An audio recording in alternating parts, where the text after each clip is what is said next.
La la la la.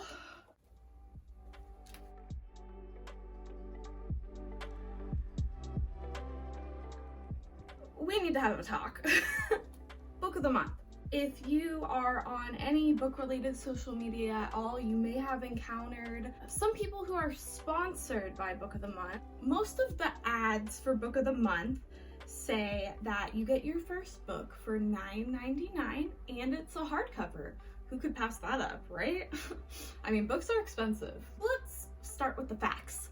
Book of the Month is a monthly subscription box. You get your first book for $9.99, and after that your membership is $15.99 a month. So $16 for a brand new hardcover book, that's not bad. I see Book of the Month ads constantly on TikTok and YouTube, probably because that's mostly the media I consume at the moment. I really don't know how many actual sponsors there are and if the rest of the people are just sharing their codes so they can get a free book. Each month they have like 5 to 7 books plus a couple add-ons that you can put in your box. Book of the Month was founded in 1926. Some of the books it had on its roster were books like Catcher in the Rye. Book of the Month was acquired by Time Inc. in 1977, which merged with Warner Communications in 1989. Since then, Book of the Month has changed hands multiple times and is now owned by Pride Tree Holdings.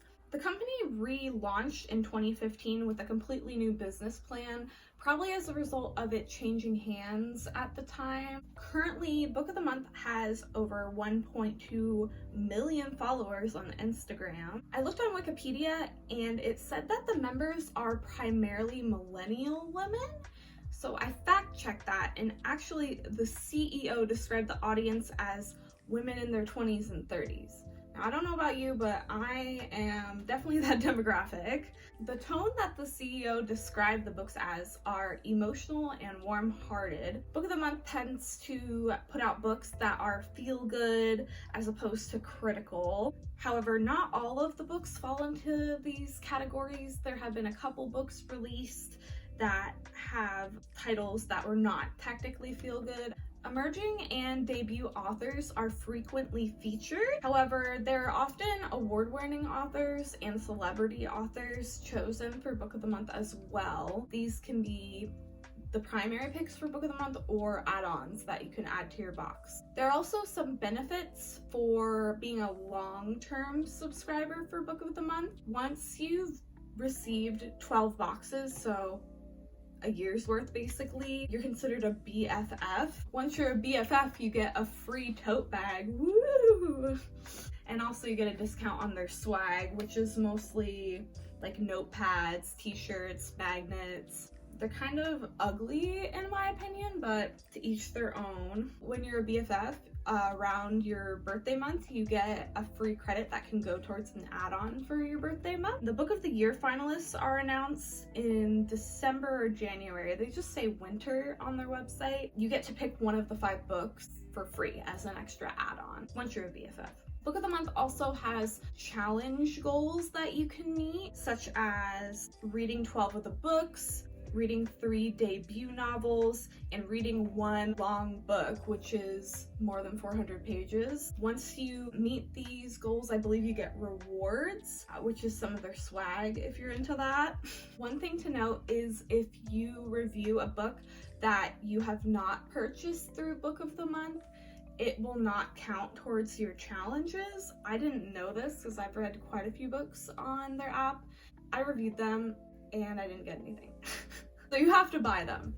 Now I'd like to discuss the pros and cons of Book of the Month. The whole reason I wanted to make this video is because I see so much discourse, mostly TikTok, about whether Book of the Month is worth it or not. I see a lot of people trashing Book of the Month. I just wanted to make a video to make things kind of more transparent about what Book of the Month Club is. The pros on this list are, it's a curated experience. Book of the Month has a panel of judges that choose books of various genres that they believe are good books and that their readers will like. Book of the month is great for people who don't want to do a lot of research on the next book that they read. Not everybody who reads is someone who is constantly up on the new books. And even if you are up on the new books, maybe you just want something that's recommended for a cheaper price. The books are fairly cheap. A lot of the books I see on Book of the Month, a hardcover at the bookstore is gonna be like $28, $30. And these books are like $16. Sometimes like $11 if you've been with them a few months as an add-on. Another perk to Book of the Month is if you are on Book Talk, book reading TikTok basically, there's a huge community where people are unboxing their boxes and sharing their thoughts about the books. I've found quite a community myself in them, and I love looking and seeing other people unbox their books and tell me what they think of them. Another great part of Book of the Month is you get a lot of chances to try new genres. I have definitely picked books that I'm like, I've never read this kind of book, and then I get it and I like it. Sometimes it's good to kind of explore outside of your territory and try something new, at least for me, but I tend to genre jump a lot. Another pro is that most of the books that you're getting are brand new books, like books that are just about to come out. Oftentimes they'll even have books that haven't come out to the public yet, so you get a chance to read it before other people, unless you have an ARC or something.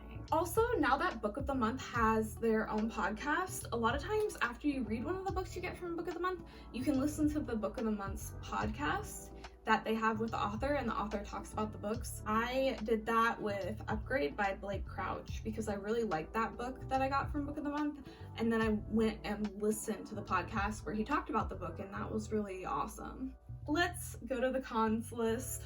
I pulled this book, The Lifestyle. I haven't read it yet because I actually bought it from the bookstore. As you've probably seen, this is what a Book of the Month book looks like. It has the little medallion right here. It has the medallion right here. All the hardcovers without the dust covers look something like this, depending on varying cover colors. It'll have the Book of the Month Club medallion right here imprinted into it, and right here as well. And this is just the Book of the Month cover.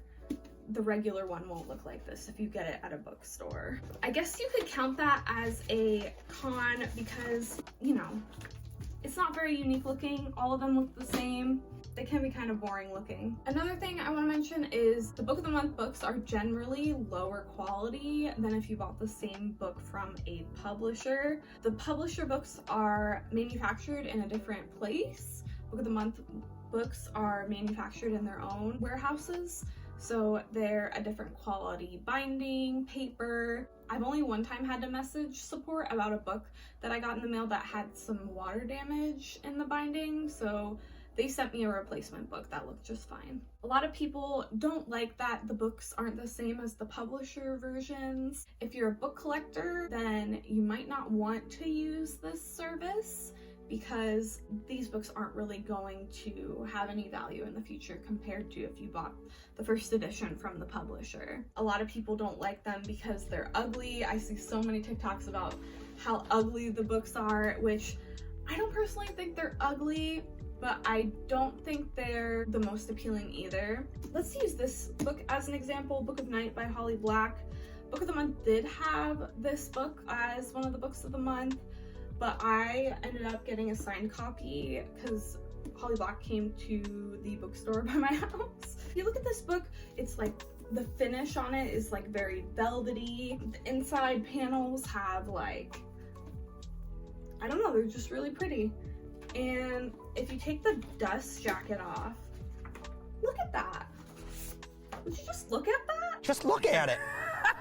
Just look at it. It's just a very pretty book. I love those little touches that people put on books. I just feel like they're going the extra mile to make the product look really nice and make it feel like you're definitely paying more money for a good book. This book retails for, what do you know, $27.99 in the US. So standard $28 hardback book, and I feel like it's worth that money because it's a very pretty book. However, the Book of the Month version, maybe $16 is the correct price for it. I don't know. Book of the Month is also only available to people in the US. They do not ship to Canada as far as I know, and they don't ship anywhere else, I don't think. I don't know if they plan to in the future or not. I know there are some services that buy Book of the Month books and send them to out of state, but I haven't done much research on that before. I've just seen people who've done it on TikTok. Another thing I see a lot of people mention is that there's not always a lot of diversity in the books from month to month. This past Pride Month, they didn't have any LGBTQ plus books featured. All of the books featured were books that came out that month, and for some reason they didn't pick any authors that published anything like gay. There wasn't a lot of stuff for Black History Month. To be fair, you can choose a lot of those books as add-ons. There's a lot of books that are about people of color and the gay community, basically. There isn't always a lot of diversity. That's something they can improve on, probably. I believe the most complaints I've seen about Book of the Month are about the genres featured every month. Oftentimes there are a lot of thrillers. I don't know if this is because that's the primary audience of Book of the Month. I know a lot of people gravitate towards the romances, and there was no romances this past month, and people were pissed. I can understand when you're wanting a curated experience and you like a specific genre. I know there's a couple book clubs out there that offer specific genre books every month, but a lot of them are really small companies and you end up on a wait list for a long time. I know I've done that with a couple horror book subscriptions, so I guess someone needs to invent that. Free business idea, you're welcome.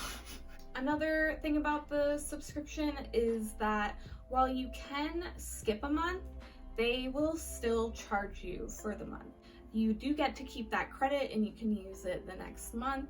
If you don't like any of the books, I think you can buy like some of their most loved books instead, but I guess you're kind of SOL if you don't like any of the books they feature. So overall, I think the reason I wanted to make this video is just to let people know that Book of the Month isn't for everyone. Book of the Month is probably best for people who are just getting back into reading like me, or people who just don't want to spend a lot of time finding the next book they want to read and get it for fairly cheap. I mean, that's how it is for me personally. Also, a lot of the books I get from Book of the Month are longer books because I'd rather have a longer book that I own that I can take my time reading. Anything shorter, a lot of times I'll just get from the library because I know I can finish it within the 21 days they let me borrow it. I really hope this video opened your eyes to whether Book of the Month is right for you or not. I personally plan on continuing my subscription for quite a while. I don't know about forever because I'm running out of space and I live in an apartment.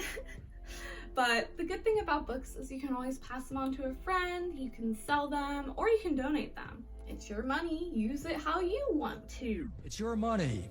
Use it when you need it. Anyways, I hope you guys have a good day and that you enjoyed this video. Please leave a like and subscribe if you would like. Leave a comment below on how you feel about Book of the Month. I understand that everybody feels differently and I just want to hear everyone's opinion.